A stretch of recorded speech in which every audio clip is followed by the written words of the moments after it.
अस्सलाम वालेकुम स्टूडेंट्स, आज का हमारा टॉपिक है वो है आईपी एड्रेस है। आईपी एड्रेस पहले हम पढ़ेंगे आईपी एड्रेस होता क्या है, उसके बाद हम देखेंगे IPv4 और IPv6 में क्या फर्क है। ये जितनी भी हमारी डिवाइसेस हैं, मोबाइल फोन्स हैं, एंड्रॉयड के मोबाइल्स हैं या आपके लैपटॉप्स हैं, ये जितनी भी इलेक्ट्रॉनिक्स गैजेट्स ऐसे जो कंप्यूटर के साथ इंटरनेट के साथ मुंसलिक हो सकते हैं, तो ये आईपी एड्रेस का उनके साथ क्या है वास्ता पड़ता है और उनका आईपी एड्रेस के साथ वास्ता पड़ता है। अब पहले हम समझते हैं कि आईपी एड्रेस होता क्या है। आईपी एड्रेस समझाने से पहले मैं आपको बताता हूँ, जैसे आपने किसी की कोई चीज़ भेजनी है तो भेजने वाले के लिए मतलब जिसको आपने भेजना है उसका आपके पास एड्रेस होना, पता होना ज़रूरी है, तभी उसके पास चीज़ पहुंचेगी। ये हम बाय पोस्ट भेजते हैं, जब हम डाकखाने में कोई चीज़ जाकर ड्रॉप करते हैं, छोड़ते हैं, तो वो तभी जाती है जब हम उस बंदे का एड्रेस लिखते हैं, तो वो तो चीज़ घूम घुमा के वापस आ जाएगी। तो इसी तरह जैसे आपने अपने किसी दोस्त को कॉल करने के लिए आप क्या करते हैं, आप एक बुक निकालते हैं, फ़ोन नंबर डायरेक्टरी, वहाँ से आप क्या करते हैं, वहाँ से आप फ़ोन नंबर अपने दोस्त का लेते हैं और कॉल करते हैं, ठीक है।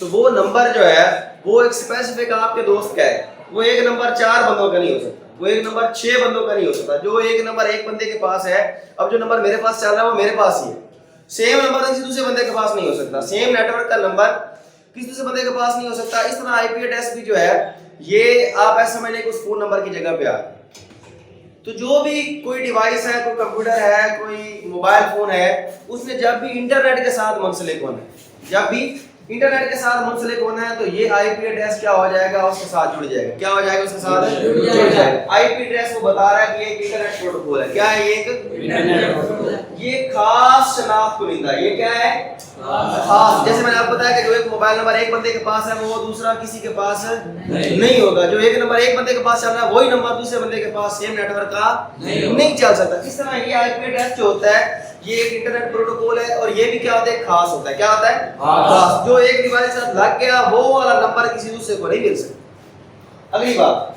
जब भी कोई आला जैसे मोबाइल फोन है, आप इंटरनेट के साथ मुंसलिक करते हैं, इंटरनेट के साथ जुड़ते हैं, वाईफाई के जरिए जुड़ते हैं, तो जब आप इंटरनेट के साथ जुड़ते हैं तो ये जो आपका आईपी एड्रेस है ये आपके उस आले के साथ, उस मोबाइल फोन के साथ जुड़ जाता है। आपका मोबाइल फोन है, आपने वाईफाई ऑन किया, इंटरनेट के साथ जुड़े, जैसे ही जुड़े तो एक आईपी एड्रेस आपके मोबाइल को मिल गया। समझ आ रही?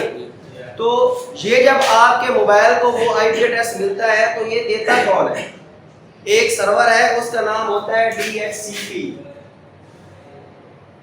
इसका मतलब होता है डायनामिक होस्ट कॉन्फ़िगरेशन प्रोटोकॉल।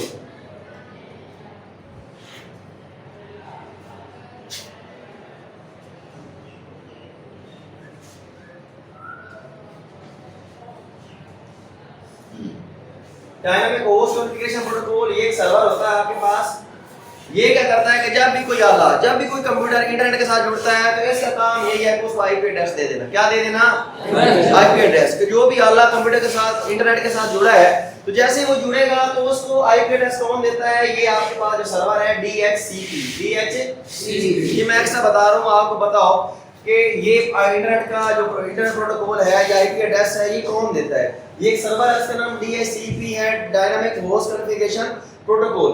तो ये क्या करता है कि जब भी कोई आला, कोई सिस्टम, कोई मोबाइल फोन या कोई लैपटॉप आप इंटरनेट के साथ जुड़ता है, जैसे ही जुड़ता है तो पहला काम होता है उसको आईपी एड्रेस मिलता है। क्या मिलता है, आईपी एड्रेस। तो ये आईपी एड्रेस जो देता है उसका नाम है DHCP सर्वर। क्या नाम है, डायनामिक होस्ट कॉन्फ़िगरेशन प्रोटोकॉल।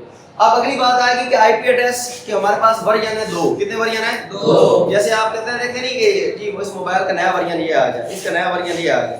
तो आईपी एड्रेस जो थे पहले थे IPv4, इसकी 2 किस्म है, एक है IPv4 और एक है IPv6। IP का मतलब है इंटरनेट प्रोटोकॉल, V का मतलब है वर्जन, V का मतलब क्या है, वर्जन, 4 का मतलब है version 4। IPv6 internet protocol version 6। समझ आ गई? अब ये जो इंटरनेट प्रोटोकॉल आपके पास शुरू में स्टार्ट में IPv4 ही था, IPv4 ही था, लेकिन जब वक्त गुजरता गया, आप जिस दुनिया में हम रह रहे हैं, अब देखिए हर चीज़ आपकी जो है वो इलेक्ट्रॉनिक होती जा रही है, कंप्यूटराइज होती जा रही है, हर चीज़ आपकी कंप्यूटर पर मुंतकिल होती जा रही है। तो ये खदशा था, ये डर था कि इतनी ज़्यादा डिवाइसेस आ रही हैं, इतने ज़्यादा आलात आ रहे हैं। अब देखिए एक घर में मेरे पास लैपटॉप भी है, मेरा मोबाइल फ़ोन भी है, मेरी डिवाइस भी है, तीन एड्रेस तो मुझे मिलते हैं अगर मैं इंटरनेट के साथ कनेक्ट होता हूँ। देख रहे हैं, इस ना हर घर में पहले एक डिवाइस भी होती है, अब 10-10 डिवाइसेज हैं, 12-12 डिवाइस हैं जो इंटरनेट के साथ मुंसलिक होती हैं। तो ये डर था, ये खदशा था कि जो हमारे पास IPv4 है, IPv4 ये एड्रेस कम ना पड़ जाए, ये कम ना हो जाए कि मतलब वक्त करीब में, मुस्तकबिल करीब में जब और डिवाइसेस हो जाएंगी लोगों के घरों में, ये ज़्यादा इस्तेमाल होने शुरू हो जाएंगी, तो ये IPv4 एड्रेस देते देते ख़त्म ना हो जाए। तो उस ख़त्म होने से बचने के लिए नया वर्जन इंट्रोड्यूस करवाया गया IPv6। क्या इंट्रोड्यूस करवाया गया? IPv6। ये थी कहानी कुछ पीछे की। अब हम बेसिक फ़र्क देखते हैं कि IPv4 और IPv6 के दरमियान में फ़र्क क्या है। पहले हम देखते हैं IPv4 को। IPv4 को 4 ग्रुप्स में तकसीम किया गया। कितने ग्रुप्स में? 4। कितने ग्रुप्स में? 4। देखें 1 2 3 और 4। ये एक IP एड्रेस मैंने नीचे लिखा है। कितने ग्रुप्स में तकसीम किया गया? 4 ग्रुप्स। कितने ग्रुप्स में? 4 ग्रुप्स। और अगली बात, हर हिस्से को एक डॉट मतलब एक नुक्ते की मदद से क्या किया गया है? अलग किया गया। अब देखें हर हिस्से को नुक्ते की मदद से अलग किया गया। जी हां, समझ आ रही है? पहली बात कि इसके अंदर कितने ग्रुप हैं, कितने हिस्से हैं? 4। और हर हिस्से को किसकी मदद से अलग किया गया? नुक्ते की मदद से, डॉट की मदद से अलग किया गया।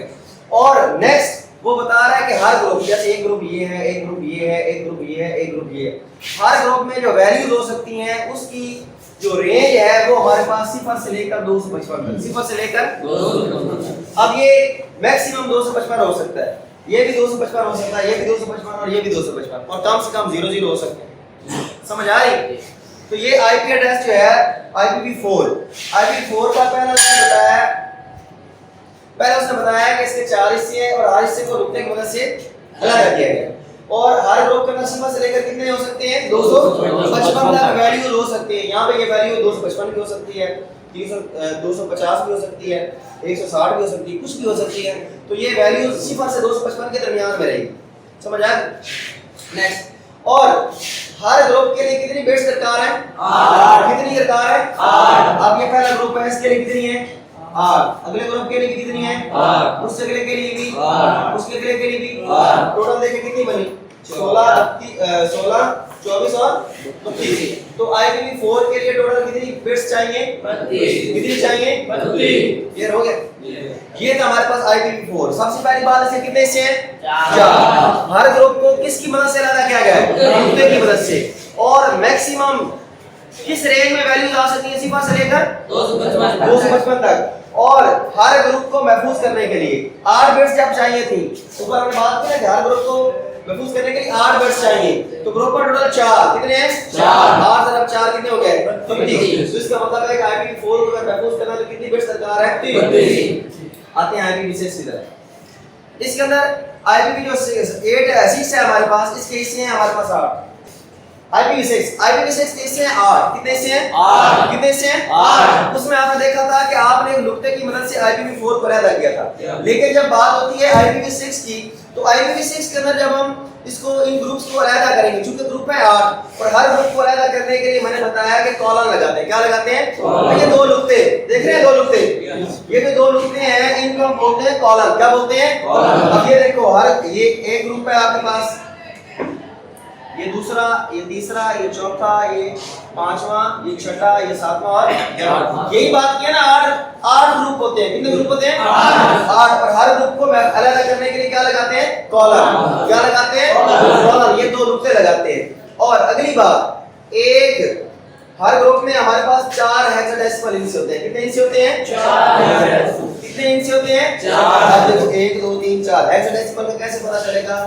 कि जब उसके अंदर आपका 1 से लेकर 16 15 तक, 0 से लेकर 15 तक, उसमें A B C भी हो सकते हैं, 9 भी हो सकता है, 8 भी हो सकता है, 7 भी हो सकता है, 6 भी हो सकता है। अगर ये इस्तेमाल होंगे तो हम किसे क्या कहेंगे? हेक्साडेसिमल। और हेक्साडेसिमल की हमने बेस पढ़ी थी 16 होती है। क्या होती है? 16। उसने कहा है कि हर हिस्सा, मतलब एक हिस्सा ये है, एक हिस्सा ये है, एक हिस्सा ये, हर हिस्से में कितने आपके हेक्साडेसिमल इंच होंगे? 4। कितने होंगे? 4। देखिए 4 से बड़ा कम या ज्यादा नहीं होगा। 1 2 3 4, 1 2 3 4, 1 2 3 4, 1 2 3 4, 1 2 3 4, 1 2 3 4, 1 2 3 4 और 1 2 3 4। हर हिस्से में कितने हेक्साडेसिमल इंच हैं? 4। कितने हैं? 4। अभी तक हमने 3 बातें पढ़ी। IPv6 जो हमारे पास है उसके अंदर टोटल कितने हिस्से हैं? पहली बात 8। कितने? 8। उनको अलग करने के लिए उसके अंदर क्या लगाते हैं? कॉलम। अगली बात, हर हिस्से में कितने हेक्साडेसिमल हिस्से हैं? 4। कितने हैं? 4। और एक हेक्साडेसिमल।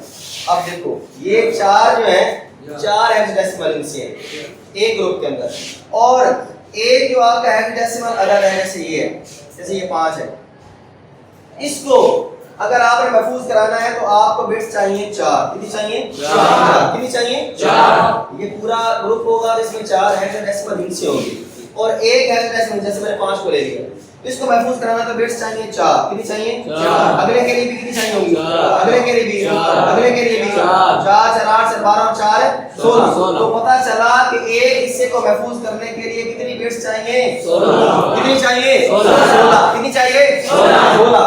अब देख लें, इसके हिस्से हमने पढ़े हैं 8 और एक हिस्से के लिए चाहिए 16। कितनी चाहिए? 16। एक हिस्से में जो एक हेक्साडेसिमल अदद था उसके लिए चाहिए थी 4 बिट। टोटल उसके अंदर है 4 हेक्साडेसिमल, 4 और 4 16। इसका मतलब है कि एक हिस्से को महफूज करने के लिए कितनी बिट्स चाहिए? 16। टोटल है 8। 16 जरा 8 128। 16 जरा 8 कितना होता है? 128। इसका मतलब है कि आईपीवी अगर 6 को हमें महफूज कराना है तो कितनी बिट्स चाहिए? 128। क्लियर हो गया? समझ आई? ये था हमारे पास IPv4 और IPv6। आईपी एड्रेस मैंने आपको सिंपल सा बता दिया कि एक इंटरनेट प्रोटोकॉल है और ये हर आले का मुनफरिद होता है, खास होता है। जब भी कोई आला इंटरनेट के साथ मुंसलिक होता है, जैसे मोबाइल फोन है, आप इसको इंटरनेट के साथ मुंसलिक करते हैं तो एक आईपी एड्रेस इसको मिल जाता है। वो आईपी एड्रेस कौन देता है? एक सर्वर है, उसका नाम है DHCP, dynamic host configuration protocol. इसका काम यही है कि जब कोई डिवाइस, जब कोई आला आपके इंटरनेट के साथ मुंसलिक होता है तो ये सर्वर उसको क्या करता है? एक खास किस्म का एड्रेस देता है। अब ये एड्रेस दो किस्म के होते हैं, एक होता है स्टैटिक और एक होता है डायनामिक। वो मैंने यहाँ पे बताया नहीं, स्टैटिक और डायनामिक। स्टैटिक आईपी वो होता है कि जो एक डिवाइस को मिल गया उसके बाद तब्दील नहीं होता, और डायनामिक आईपी वो होता है जो डिवाइस को मिला उसके बाद उसका तब्दील होकर नया भी लग सकता है। ये डायनामिक। अगली बात IPv4 IPv6 की हमने पढ़ी। IPv4 हमारे पास जो है एड्रेस, इसके हिस्से हैं 4। कितने हिस्से हैं? 4। और हर हिस्से को किसकी मदद से अलग किया गया? नुक्ते की मदद। किसकी मदद से? नुक्ते की मदद से। और हर ग्रुप में मैंने बताया आपको जो वैल्यूज हो सकती हैं हमारे पास 0 से लेकर 255 तक हो सकती हैं। और नेक्स्ट, हर ग्रुप के लिए कितनी बिट्स हमें दरकार है?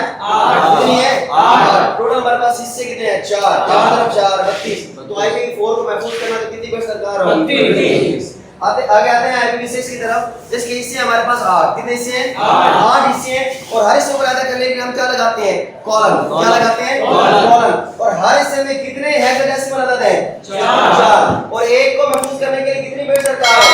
4 4 जरा 4 4 चारों को जमा करेंगे, 4 जमा 4 जमा 4, क्योंकि इसके अंदर 4 हिस्से हैं, मतलब एक हिस्से के अंदर 4 हेक्साडेसिमल अदद, और 4 जब 4 करेंगे तो कितनी बिट्स दरकार होगी? मतलब एक हिस्से को महफूज करना तो कितनी बिट्स चाहिए? 16। टोटल हिस्से हैं 8। 16 जरा 8 128। तो IPv6 को जब भी महफूज करना है तो हमारे पास कितनी बिट्स दरकार होगी? 128। तो गाइस ये था हमारे पास IPv4 और IPv6 कि IPv4 कैसे काम करता है, IPv6 कैसे काम करता है।